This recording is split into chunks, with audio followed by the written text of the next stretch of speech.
Hey everyone, welcome to the Fan Club YouTube channel. I'm Will. I'm Lawson. And I'm Austin. Join us every Monday for interviews with top athletes, creators, and entertainers from all around the world. So please make sure to like, comment, subscribe. And thank you for joining our fan club community. Now please enjoy this episode.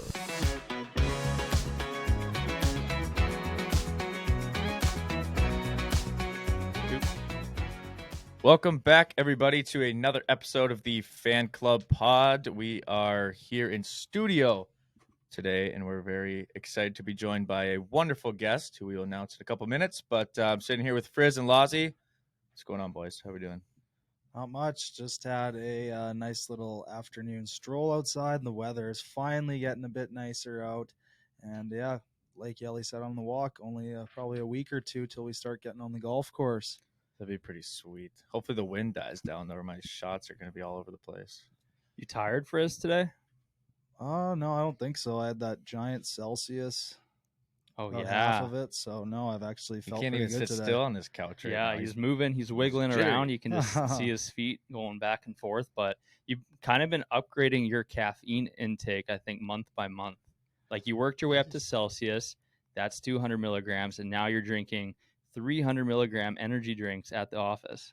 Well, to be honest, I'm actually just drinking them because they taste really good, a lot better than that black coffee that you guys like. So that is, they've got me hooked for right now. I might have to peel back, but we'll see. There's nothing better than a little afternoon caffeine boost. I I don't think I'll ever go away from it. I love the morning one, and then I love the afternoon. Just another hit just to get you through. And you just had a hit. It is roughly 5 p.m., and I heard that Celsius can crack open, so you should be up pretty late. No, it doesn't affect me to the night. Like, it's good. Oh, well, lucky you. If you have a sip after what time does it affect you? Well, for example, I stopped drinking that Celsius at probably noon. So anything after that, good luck. That's wild. 300 before noon.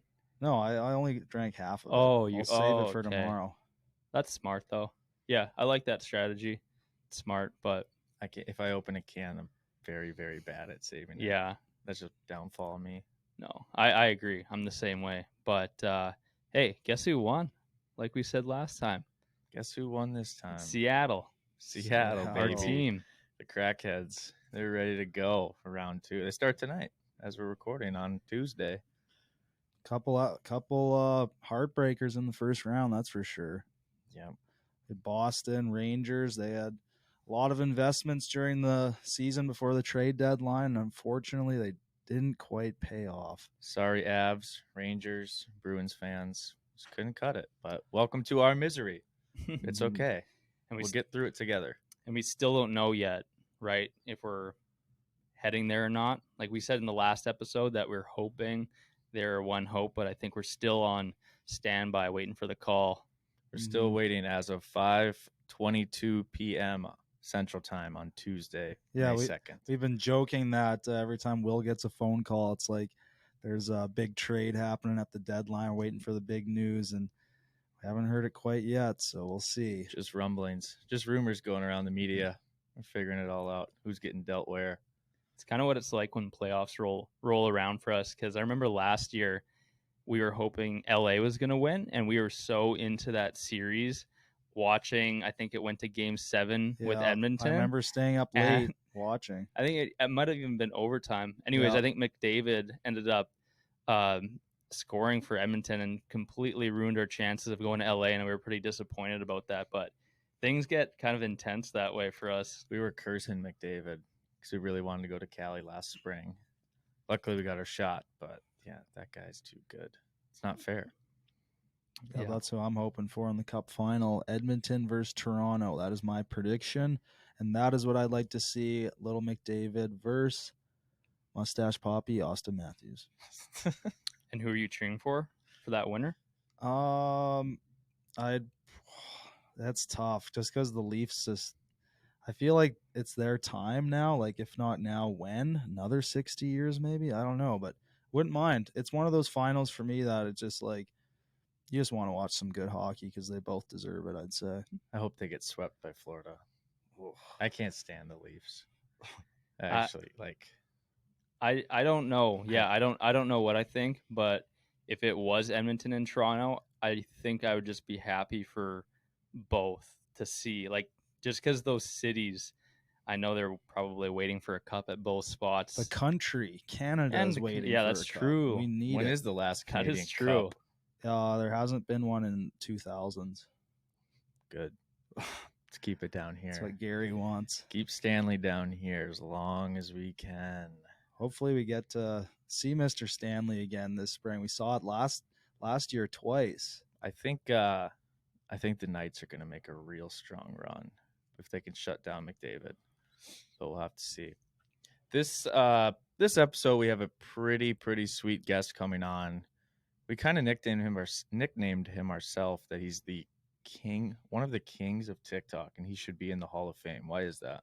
Well, if you've been on And TikTok, who is it? I guess I didn't even say. if you've been on TikTok for a while, you might have remembered the Sugar Crash trend of the song. It's like a very little, I wouldn't say annoying, but it's a song that sticks in your head. And he made a video kind of remaking an already viral video of it.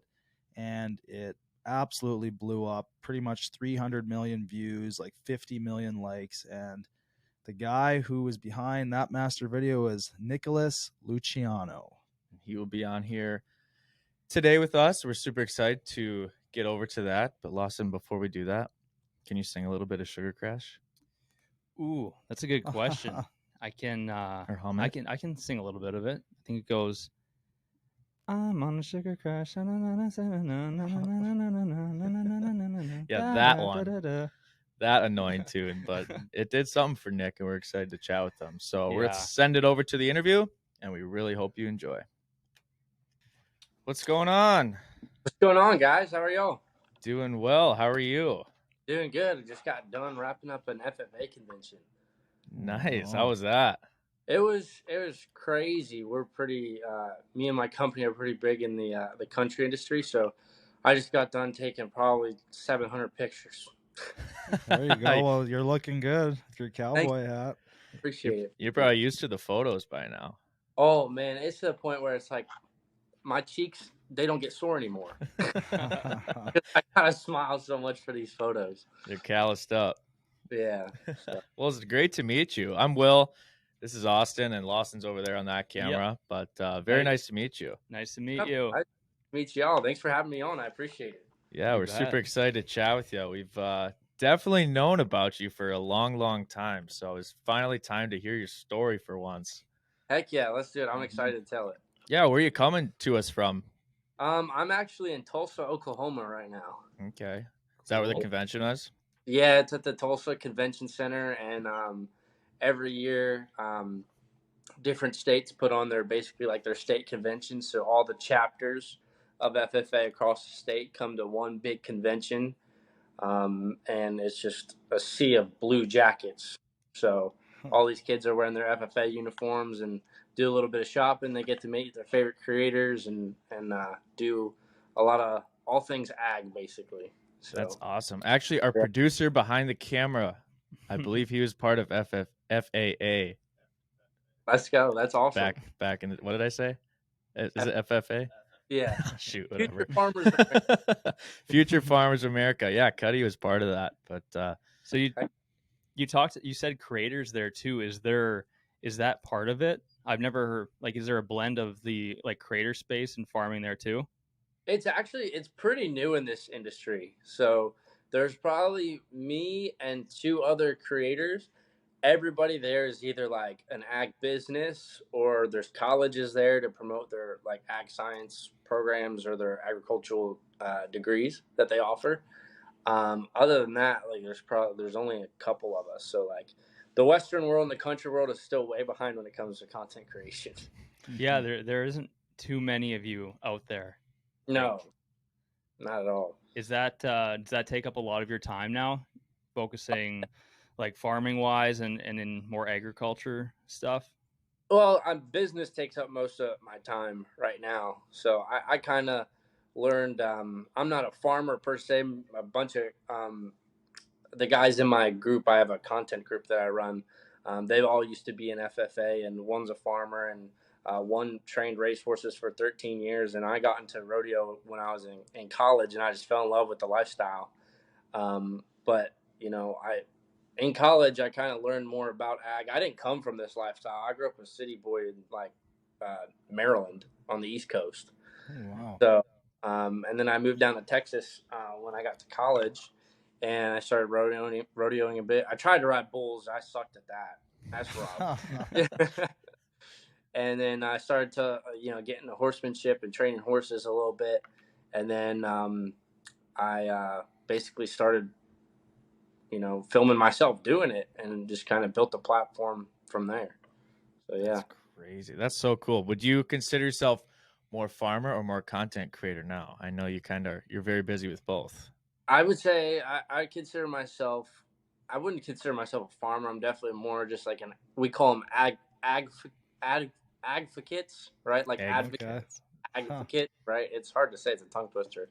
But, I never was an FFA. I didn't grow up in this lifestyle. So, like, my message is like, hey, anybody can do this. Like, you don't have to grow up and we don't have to gatekeep this lifestyle. Like, we need more of us, not less of us. Mm-hmm. So it's kind of like one of my messages too is like, you can do whatever you set your mind to, but to answer your question is like, I'm definitely more businessman now. I travel around to these conventions. I work on putting out the best content I can, lots of sponsorships, brand deals. I just did a clinic the other day with my buddy Colton to help. He runs $1 million horse business, and we did a clinic where it's like helping new entrepreneurs build their horse training business up. So, I'm just all about helping people and trying to make sure that this lifestyle stays alive. Yeah, that sounds like a pretty fun adventure, doing those sort of clinics too and helping others out. Yeah. So why did you originally move to Texas then from Maryland? Just college. Where'd you go? When I went to University of North Texas, I actually got my degree in mechanical engineering. Damn, wow. Smart too. Yeah. I learned to problem solve, man. Everybody asks me, like, I do social media full time now, and they're like, well, do you regret going to school to be an engineer? I was like, no, it taught me to problem solve, and that's like all of business is. It's like solving other people's problems in exchange for revenue. So, but yeah, I went to UNT, and then like I said, I got involved in rodeo and training horses and stuff like that, and I loved it. So I wanted to show the world that, hey, I might be a noob at this, but this is fun, and you can do it too. So, is the transition from more city into agriculture, plus with the content with it, is that community welcoming of you like into it? I know with hockey, we are more of the newer people creating content in that space. It sounds like you're kind of the same with in ag. Did you feel some pushback from that at all? Of like doing videos around it? You feel some pushback. There's like, it's a traditional mentality of like, how cowboy are you, and it's the same thing in sports. It's like, how good are you basically to be showing off what you got. And I don't put my message out there as like, I kind of relate it to Mike Rowe, how he did Dirty Jobs, Great show. Yeah, like I'm not the best at this. Like I don't know everything, but I'm gonna document my journey, and I'm gonna, put good vibes out there and show people that, hey, you can do this. But yeah, pushback it's tough, especially when you talk about the business end. Like you talk with brands that would rather spend, X amount of money on radio ads than social media when, all the 80-year-old farmers are in their tractors listening to the radio versus the next generation of farmers. They're all scrolling, so you get some pushback, but you just something you got to battle through. That's true. I never thought of that. The farming, like the more of the agricultural brands probably thinking that they like, where are these people actually consuming the media? A lot of it is on the radio, which is a whole different kind of problem that you have to tackle, kind of going to those farmer style companies and brands and businesses. It's really cool. I never thought of that. It's so new. It's like, you're a traditional farmer, you're a traditional rancher, like you're out there, whether you're horseback, ATV, whatever you use, or like you're getting in a tractor cab. It's not normal to just like whip out your phone and go, "What's up, guys?" to the whole world. So, the older generation is like, "What are you guys doing?" And I'm like, "No, we're inspiring the next generation. That's what we're doing." So, Right, because the traditional ways would be almost more like it's more of a private concept. You're out there, you're Mhm. doing your work, and you're helping millions of people with everything that you're selling. But yeah, so this does definitely hit home for a lot of the younger generation. And as I said, we have a farmer behind the camera over there right now, and he kind of did the same thing when he was home for the summer. Just started documenting what he's doing, and people absolutely love seeing life on the farm before the hockey guys. yeah, and it's so cool. It's like, that's why they say thank a farmer. Such a small percentage of farmers feed the entire, you know, America, which is crazy.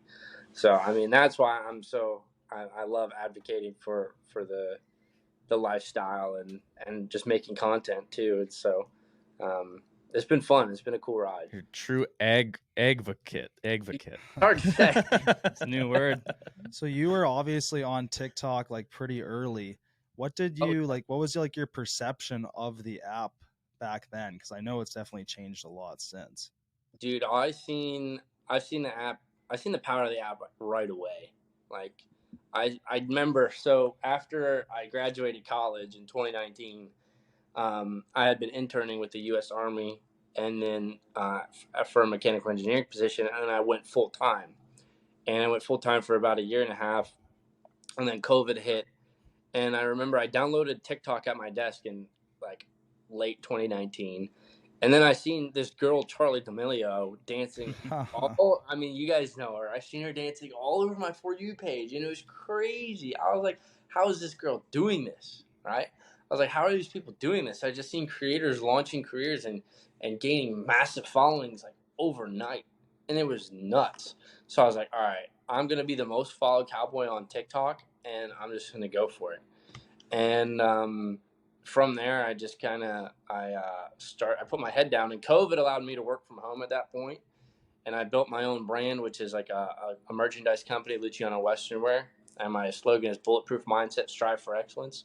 So basically, like, you gotta be bulletproof. You can't give a frick what anybody thinks about you, and just go do it, basically. And I built that brand up to make enough money as an engineer, and then I quit and I moved back down to Texas, and I went for it full time in 2021, the beginning of 2021. And I've been doing it full time ever since. Wow. So where was your content then when you weren't in Texas before you went back? It was like, it was in between. It's kind of like those transition periods. It was more country. During COVID, I was in my parents' house, so I was like, with my ATVs and shooting guns and stuff. But I didn't have access to the ranch I was working at, so. But I would go back and forth between Texas and go to rodeos every now and then. But yeah, the content was a little stagnant at that point, but it really picked up when I quit my job and I was able to go full time. That's crazy that like just those extra amount of hours from quitting the full-time job to be able to put the time into something you love can make that much difference too, because then you get more of a feel for who you are and where you want to go with it, and people also will see you taking a risk, quitting a nice job and safety, and then all of a sudden they're like, wow, this guy really wants it. Yeah, my dad still thinks I'm crazy to this day because I quit. Like, it was a government job, benefits into retirement, going to be a 6-figure salary in like a couple months. And I was like, I just not what I want to do. Like, I'm not happy here. Like, I don't want to wait. I didn't feel good waking up every day. And like, in my head, I was thinking, how can I build a machine to wiggle my mouse so it stays active on Microsoft Teams? And I hated that mindset. I was like, why am I in this mindset right now? I've been there. Did that Yeah. take convincing for your parents then when you told them you were going to make that transition? Yeah, it did. I mean, my mom didn't want me to go. My mom liked me being at home. My dad wanted me to run the family business too, Mm. which is funny because I went to college. I had all the skills to run it, and 3D printing, doing SolidWorks, creating molds, all that stuff, like very hands-on stuff. And I had all the knowledge to do it. And I guess it was hard for my dad, but I mean, ultimately, I just had to follow what my heart wanted. And it's not that I wanted to be like famous or gain a following. It's I wanted to create content, and inspire people.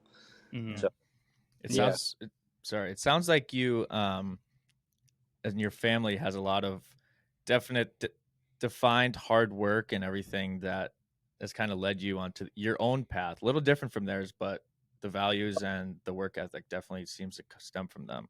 yeah, my dad doesn't really know it, but I remember when I was a kid, and he took out like I think $250,000 loan. No, $750,000 loan almost, and bought this factory. And I remember it was completely, there's nothing in it, and it was like thousands of square feet. It was huge, and I watched him take it from literally nothing in it to $1 million business, and it inspired me. I was like, damn, my dad can like do this. Like my dad's not like, he don't play around.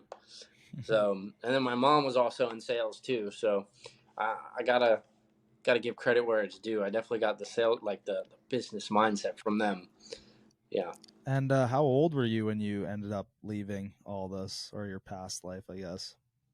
I think so. I graduated college when I was 21, and then I quit when I was about, I think it was 22, 23. Wow. Yeah, must have been, because I'm 26 now, and it's been Yeah. 3 years. So, Damn. yeah. You're still young. We're all still young. We all feel like we've just been working forever, and it's just been like I know. we're in our 20s. What was those beginning times when you did transition? What was it like for you? You had some sort of a business built up already, creating content. Were you experimenting a ton? Do you remember like Oh, being scared in that moment and just trying to work as hard as you can to kind of prove yourself that you could survive on your own like that? yeah. I mean, it's tough. It's like when you're on your own, and I was like, dang, I only got like a couple $1,000s in my name. I was like, I have no idea what I'm gonna do, bro. So I basically, it's like when there's no plan B, you got to make it work. Mm-hmm. So I mean, I rely on the pressure, but also just hard work. I mean, I went to, and you never know when it's going to flip for you, especially in the social media page. So, right when I quit my job, I then launched my videography business, because when I was doing my uh, engineering in the Army, I worked in the technical imaging division, which is basically a high speed video world. So we would like shoot guns and like shoot tanks and like all this like really cool stuff, and we'd record it in slow mo and analyze the data and see what happens. And then from there, those mentors basically, if you can run a high speed camera, like those little cameras are nothing. So then I took my skill set and I started filming like horses and different equine businesses, and providing them like promotional material for their businesses. So then I started taking on clients. That was like when I was like felt the pressure. I was like, okay, I might be able to make content for myself, but in order to stay afloat right now, I need to go make content for other people. So I started doing that. And then when I got really comfortable, I flipped the camera around, and I remember I was on a job in Montana, and I filmed that sugar crash video in Montana behind a mountain, and it just went stupid viral. And that's when my life changed forever, which is, it's still crazy to think about that. I was just at the convention. Everybody's like, you're that sugar crash dude. Yeah, I was just gonna say in that was in 2021, right? Yeah. And that 300 million views, Mhm. 50 million likes. Can only Yeah. imagine what the next 2 months of your life were like after that. Oh, it was crazy. It was nuts. Everything exploded, and I had so many creators in my DMs wanting to collab, and it was weird. I was just scrolling the For You page, and every like 3 videos, I would see my face. I don't know, weird. So No, we kind of joked around how that video is probably would go down in one of the top TikTok Hall of Fame videos for sure. Yeah. yeah, it's I never expected like a lip sync to do that, but it kind of changed the game a little bit in terms of content, because I got the idea from another guy who would do that kind of concept where he would show somebody on the screen like doing something, not saying lip syncing is stupid, but doing something pretty easy, pretty practical, and getting millions of likes for no reason, and then he would like make fun of them, right? So he would like see a girl, like a pretty girl, like put on, and then he would like put on the makeup and do like clown makeup and like do the same thing, and he would get millions of views. I was like, well, why don't you try to do it better, you know? So I got out my camera. And I was like, I'm gonna try to do it better. And then it seemed to stick. And then there's people to this day, like I don't know if you remember To Touch an Emu. Yep. He did the Oh, day yeah. video with like the butt wiggle. He followed the same concept. A lot of people follow the same concept to build massive audiences. It's just something. I feel like it's an algorithm hack that I'm not gonna take credit for, but something that I kind of brought to light that has helped gain creators a huge following. Yeah. You mentioned that people, like other creators, were in your DMs wanting to collab. Who are like your favorite people that you have worked with or just met in person? And I mean, maybe you don't have a favorites list, but just someone that's super notable that you have definitely made a relationship with. Yeah, I mean, a lot of people. The first one that comes to mind is my buddy Gatlin and Blake and Zach, and that kind of leads into my the next step of my journey. From there we've always been friends, and they've actually helped me promote my brand on social media, and us four came together and we created this like content group, and from there we were able to basically create a group page kind of like you guys did, and then just build it from there. So those have been my favorite relationships. The other collabs were like a lot of people wanted me to fly out to LA, and LA is just not my vibe. So I was like, I'll stay here in Texas. Yeah. So I think that's smart too, because it's like it seems like the path that everyone thinks is the best way to do it. But like you said, if it doesn't match your personality and who you are as a creator, you're gonna Yeah. go there, and people I think would have viewed you in a way that's just like, oh, he thinks he's all famous now that he deserves to be out there. Versus like, you blew up, but you stayed true to yourself, and I'm sure that helped a lot. I'm sure it was hard to do too. Yeah, I mean, it was such a big trend that, like, I had a lot of big creators that wanted to do it. One I was actually going to do, but they ended up ghosting me, and that's fine, which I've heard is typical in LA. So after that, I was like, okay, I'm not doing that. Right. I was kind of gonna mention that. I was like, if you go out there, maybe you hang out with someone, or if we went out there and hung out with someone, maybe it's cool for 24 hours, and then they're gonna forget about you, and it's like, oh, well, this was a waste of time. Like, Yeah, like I'd rather hang out with you, like, and like, have a good conversation and like, be friends with you actually before we like start making content. I don't like using people for clout. I think it's I've never really done that. And that's how I treat my business too. Like I just I want our vibes to match. I want everything to kind of be copacetic, and then we'll make some videos. Yeah. How many followers were you at when you did post that video? And like, do you remember like the growth trajectory? Like, was it instant, or did it take, how many months did it take? Even to the day after, if you noticed anything like weird was going on. No, I remember. It's a funny story. I remember when I posted the video, I went to bed and I had 33,000 views, and I was like, "Oh, this is a flop. Like it didn't work." And then I woke up and I had 1.8 million. I was like, "Okay, this actually did something."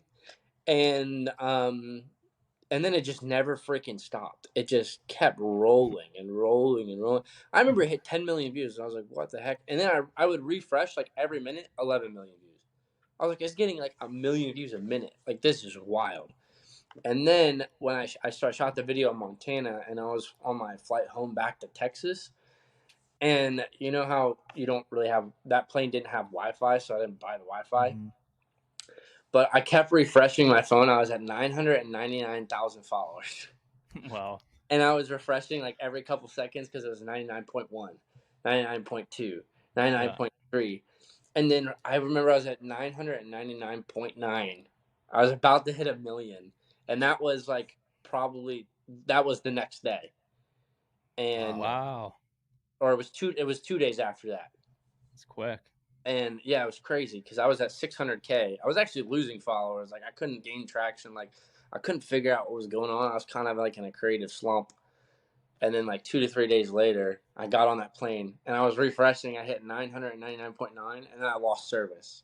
I didn't even get to see it hit 1 million until I landed. Yeah. That's exactly what you got to do. Like we did the same thing. We were refreshing. We actually stayed up till what 2 a.m. Yeah. 2 a.m. the night because we were waiting to hit it, and right when it got to like 300 followers away, it started going so slow, and it took like 2 more hours. We were like so tired, but we just had to stay up to see it get to 1 million. Thankfully, we weren't on a plane. It's a milestone. It's a milestone. It is. Yeah, that must have been such an adrenaline rush. Just every single refresh, just seeing it skyrocket like that. That would have been crazy. Yeah, dude. I remember I opened my phone. It was like I had like 600,000, and then I was like I think I was snowboarding when I was there, and then I come back and I was like at 750K in a couple hours. It was nuts the kind of growth. But then like when you get that growth, like the pressure's on, like because you don't want to be a one-hit wonder. So like Right, you need a good follow up. Yeah, I think I did a pretty good job keeping it alive and doing you know, different stuff. And even then I'll do like an annual video for it. I've probably done like 34 Sugar Crash videos. Why not? I was gonna say I did scroll through like a lot after that, and I obviously kept up with you a lot after that. I thought you did a great job. Like you did, definitely by no means like fell off or like even today you're still going viral at times, and you clearly have actually grown a community from it, not just followers from one video. It's like you have a team of people that enjoy you around that, which is hard to do off of just one video. Like you did a good job keeping it up.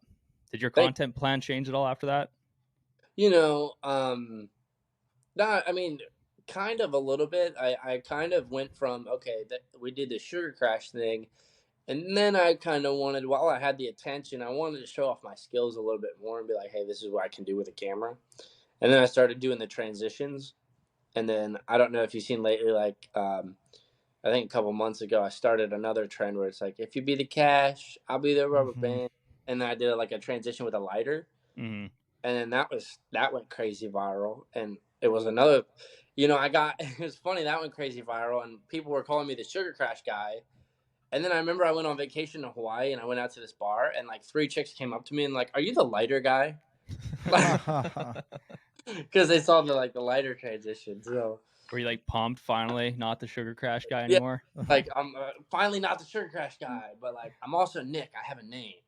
Yeah, that's true evolving right there. Just new nicknames. I was wondering, did you make money off of those videos through the TikTok Creator Fund? Oh yeah, I did. I made about like I and a lot of people want to know. I probably made about 12 grand from that video. That's awesome. Okay, which nice.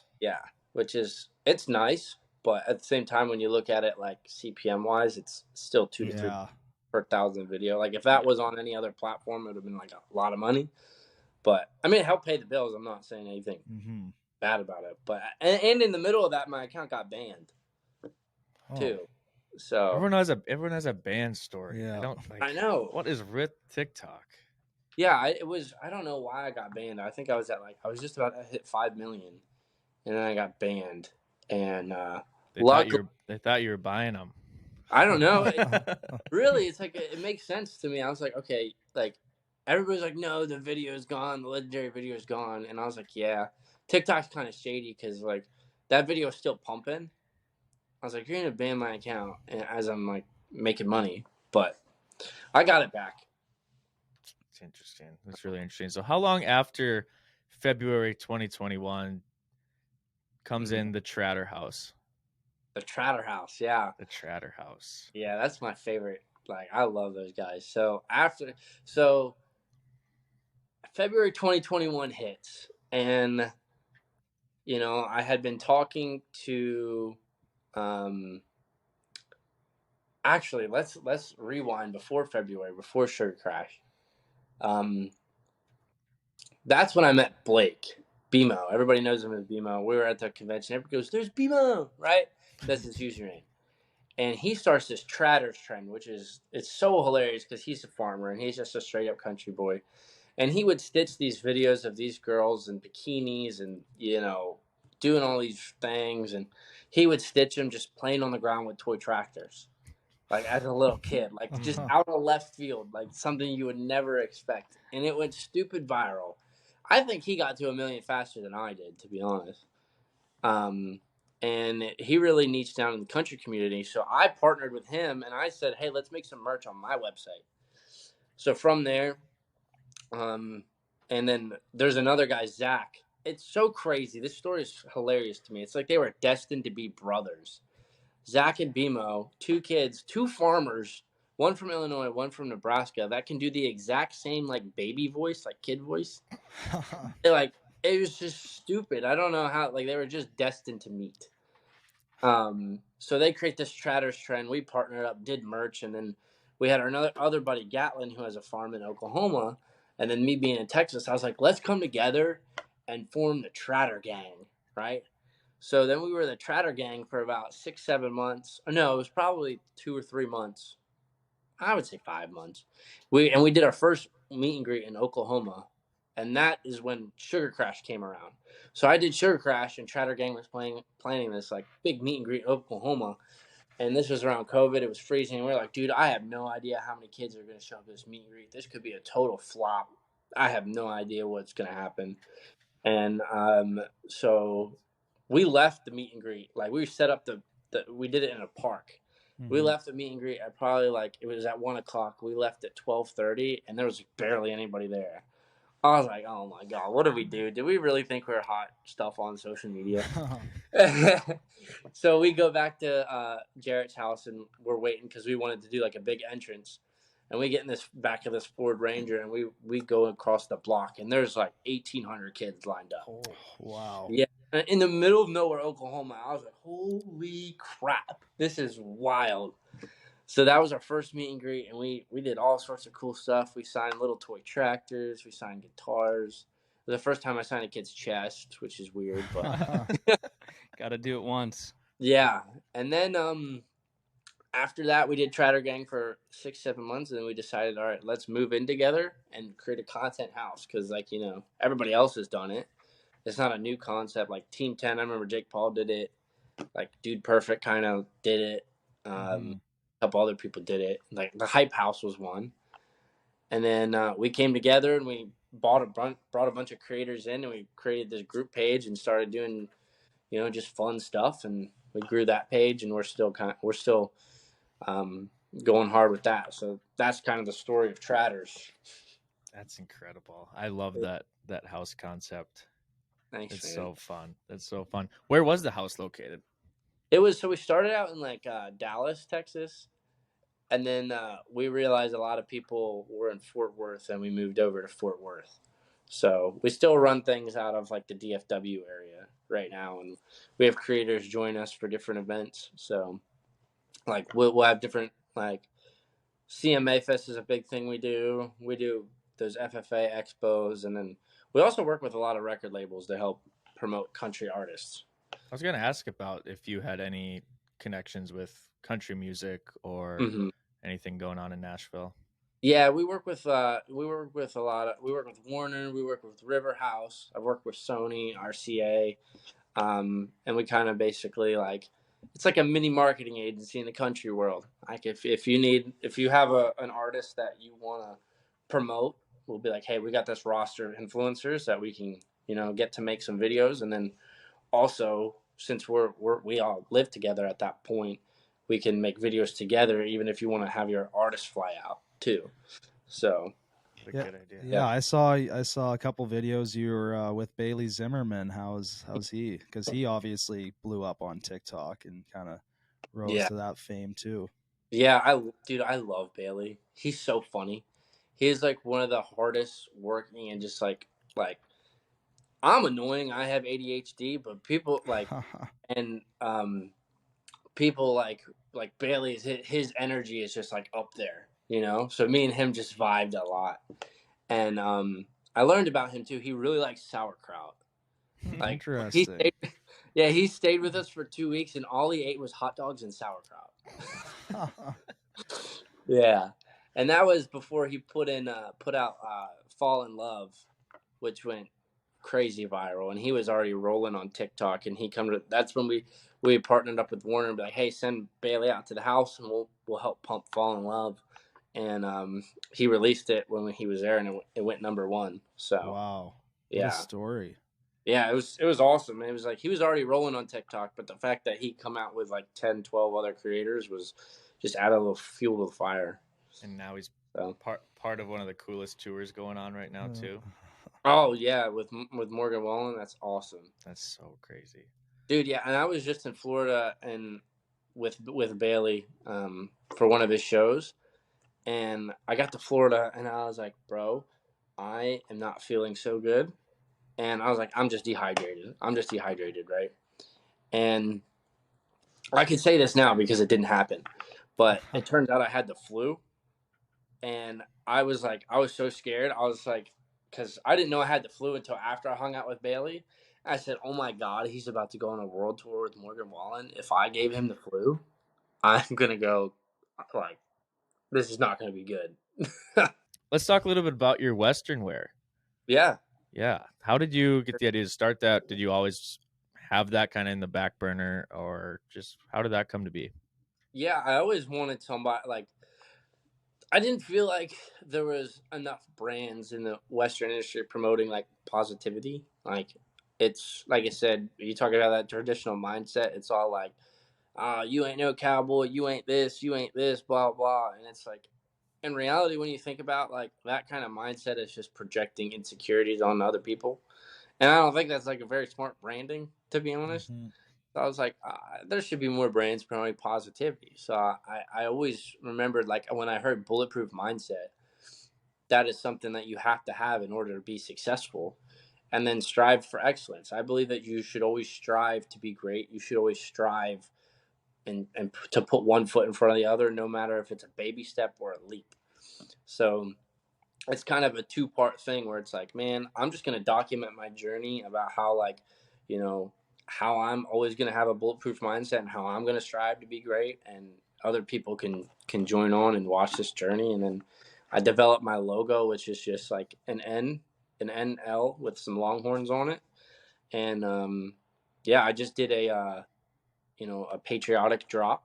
So I did like kind of American flag themed, stars and stripes themed, and then I'm trying to find a local charity here in Texas that I want to donate to from the revenue sales. So I always like to kind of have a charitable cause behind my merch drops. Yeah, So that makes everyone involved just kind of feel like you're helping out too, and yeah, that's way more important than many people think. yeah, and even with Tratter House, we did a there was this one kid who reached out to us. He actually sent something to Blake's PO box, and he loved Tratters. Like, these kids just eat Tratters up, and he, he loved it. He sent this big long letter, and he actually come down with a rare form of cancer. So, and that was around COVID too. So we come out with Blake Strong merch, and we did a fundraiser through St. Jude, and we raised a little over, I think, $3,000 for him. So Wow.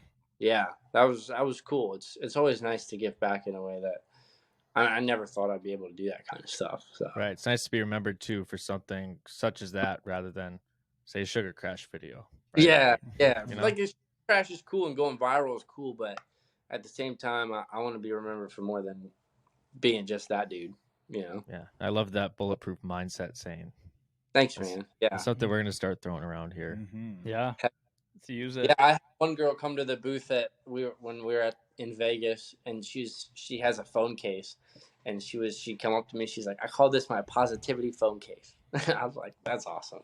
That's Yeah. So, so you have your Western wear. You also have like Tratter has a merch line as well, like a website with clothes and stuff. That is with the other guys, technically.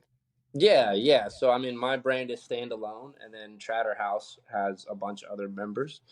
So Blake, who's the founder of Tratters, basically like that line is his, and we work together to make different designs. He's real big in his faith and sharing his message that way too. So we come up with different lines for that, and then we have one of our newer members that is more ingrained is Roy Dinges, and he's an older creator, so we call him Tratter Dad. He's got all the farm moms following him. So he's kind of created his role. It's fun because on social, you kind of like everybody has their own characters. Yeah. We've kind of built him into the house as like the dad of the group. So, Do you have the skill set for design? no, I suck at design, bro. I'm pen and napkin kind of guy. And then I take it to my designers. I'm like, this is what I'm thinking. Please make this look something good.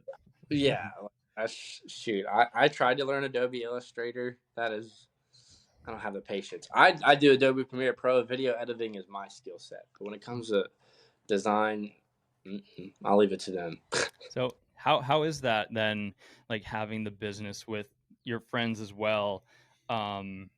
Obviously, it's probably harder than just your own thing, and we kind of do something similar with everyone working together with your friends every day and stuff, and making decisions that way. How do you find it, and how's your experience with that all? It's tough sometimes. It definitely it weeds out who's in it and who's not. You know, and you know that old saying is like never go into business with your friends. You know, but I think when you keep like your faith and your message at the core of it, that can't really tear you apart. So we've had our ups and downs, and I think it's something that's definitely um, been harder. But like when you move in together too, that was a challenge too. When we all moved in together from I think 6 to 7 months of living together was one of like the toughest things that we've had to deal with because everybody has different ways. Like, you know, they all clean like use this bathroom. They, you know, here's this room, and then the boys actually just got home now. So, but yeah, Blake, did you love living together? No. We were talking about Patter House. Yeah, with us, we kind of we already lived together just through being college teammates. So Yeah. we almost kind of did it the opposite way, where we knew we could tolerate each other already from being with each other pretty much all day, from at the rink to class to coming home. So it luckily worked out again when we all located to Minneapolis. Some of us are still together nonstop, but so far we haven't gotten sick of each other yet. Yeah, definitely. Like time apart is crucial, right? So that's we've kind of switched up our filming process where it's like we come together for like a week at a time or 2 weeks at a time, and then we pump our content and put it out. And then, or when we do brand deals, we work with the brands and we come together at events and we have our content and then we pump it out. But yeah, just like I said, time apart is crucial because I remember many a nights where I'm trying to sleep and Blake is just getting in the door at 4 a.m. and I'm like, what is going on? Hey, that's why you love your brothers, though. There's Yeah. someone. Everyone's got to be different, or it wouldn't be very fun. That's true, right? I remember that. What were y'all playing at 4 a.m. in the living room? Your Kahuna stuff or whatever. What was that thing called? Yeah, they having a full on concert at 4 a.m. Oh, that's so good. Well, this has been an absolute pleasure, and we have loved talking to you, and it's just been great to hear your story. And I think everyone who listens is going to absolutely love it. Thanks, man. Well, I appreciate you guys having me on, and yeah, it's been a blast. I mean, I've been having a good time following y'all's content and catching up on the hockey stuff. So we'll have to get out to get out there and make some content together at some point. Hey, yeah, can you skate? I can ice skate. I can't stop though. Okay, Yeah, we'll okay. teach you. We'll get you the stop and skills. Yeah, you guys got to teach me. Like, I can ice skate. Like, I'm good. I did rollerblading and stuff. But when it comes to that, like, smooth stop and like get some ice out there, I want to learn how to do that. Yeah, we could get some cool videos of you stopping with the little snow spray. Yeah, either that or I'm gonna just completely eat it. Oh, that'd be funny too. Yeah. Well, thank you. We really, really appreciate it, and this has been an absolute blast. No problem, guys. Well, and definitely we're gonna have to come down to Texas too. Yeah, we Yeah, haven't been for to sure. that area. We haven't hit that state yet. So yeah, we'd definitely love to go down there and meet up. Let's take the Trotter House to a hockey game in Dallas. Yeah, that'd be awesome. Let's go to a Stars game together. That'd be awesome. That'd be down. I love Stars games. They're awesome. Oh, it's been great. I was hoping you weren't going to say that because they just knocked out my wild last week. But thank you so much, and we look forward to meeting you in person one day. No problem, guys. Thanks for having me on. Well, thank you, Nicholas, for joining the pod. He had a way cooler story and had so many more details and mindset than I would have ever expected. I honestly had no expectations going in. I was very, very pleased talking to him. Yeah, kind of yeah, you can kind go. of a good surprise, Mhm. not knowing anything, and a little bit of a mystery. And even, I mean, knowing the sugar crash was kind of the extent to what I knew too. And didn't realize just everything, even with the living with the friend group and obviously building that business too. I thought that was really cool, that he's even going down that path as well. Yeah, he definitely seems like a very smart, hardworking guy. And then him doing that video didn't like define him, like he said, and he kept going and found another trend that he did super well at. So he definitely wasn't a one hit wonder. That it was just pure luck on TikTok, and he got a little bit of fame but he kept it going.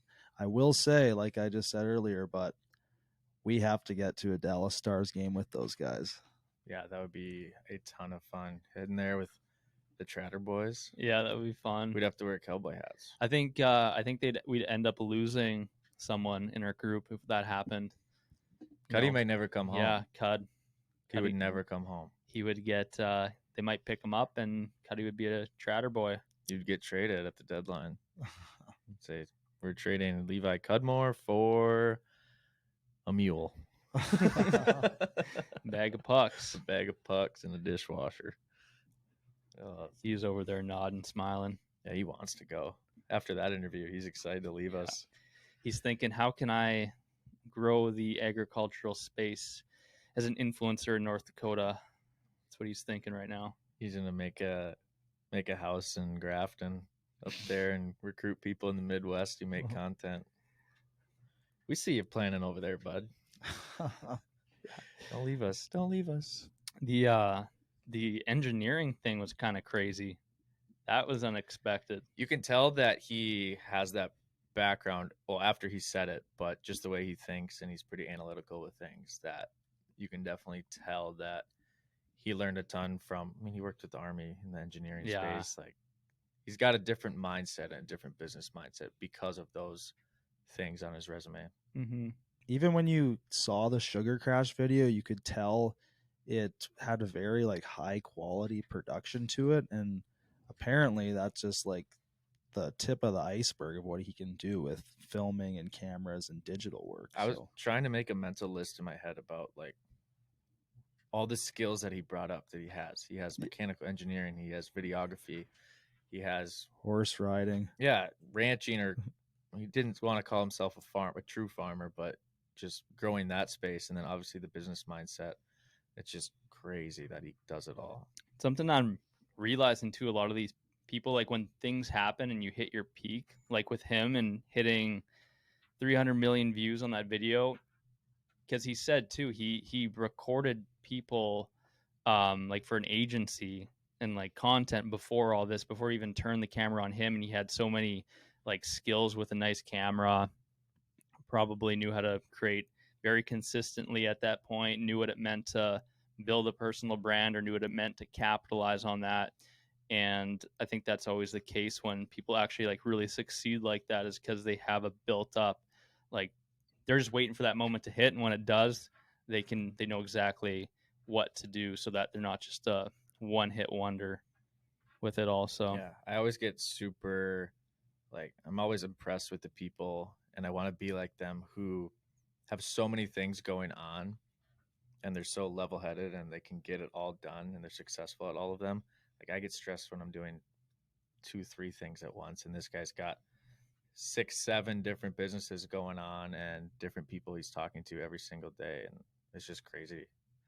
You're getting there. I want to do it. You're getting there. We got to keep growing. Got the pod, got the phone calls, the emails, everything. I'm giving Frizz the middle seat in the next trip. All these things I gotta. Don't do that. Actually, no, do that. Sorry, do that. Give Let's put Frizz him in middle the seat. back. 32 be? I just have nothing to say to that. I am hoping we get on a plane this weekend, though. That's my thoughts. That'd be cool. This will come out after that, though, so we don't want to talk too much about it. Mm-hmm. True. Yeah. So that was a great convo. Overall, I'm a fan, like we say.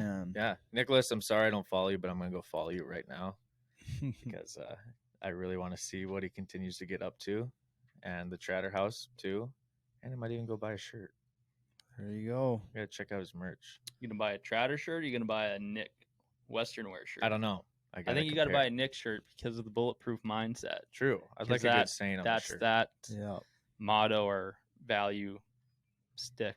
Yeah, bulletproof mindset. I think we should all get those. Let's get a poster. That'd be Yeah, sweet. that'd be cool. Get a big poster. Bulletproof. And you have to hit it every day when you walk in the office. Yeah, you're gonna come back next week, and you're gonna have like jeans, Western wear shirt on your desk. We're gonna paint the walls. Not sure what color, but Red, white, and blue. And then we're gonna have some farming equipment around here in the front too. Heck yeah, we're gonna be Tratters. Yeehaw. Yeehaw. Well, thank you everyone for listening. We made it through, boys. Shout out to the producers for a little bit of a hectic episode. They remained calm and got it done. But please be sure to like, comment, subscribe. And the biggest thing we can ask for is if you really enjoyed the episode, please share it with a friend, your friend's dog, anyone, your cousin, Your mailman. anyone at all. We really appreciate it and appreciate you all for listening once again. Cuddy, sign us out.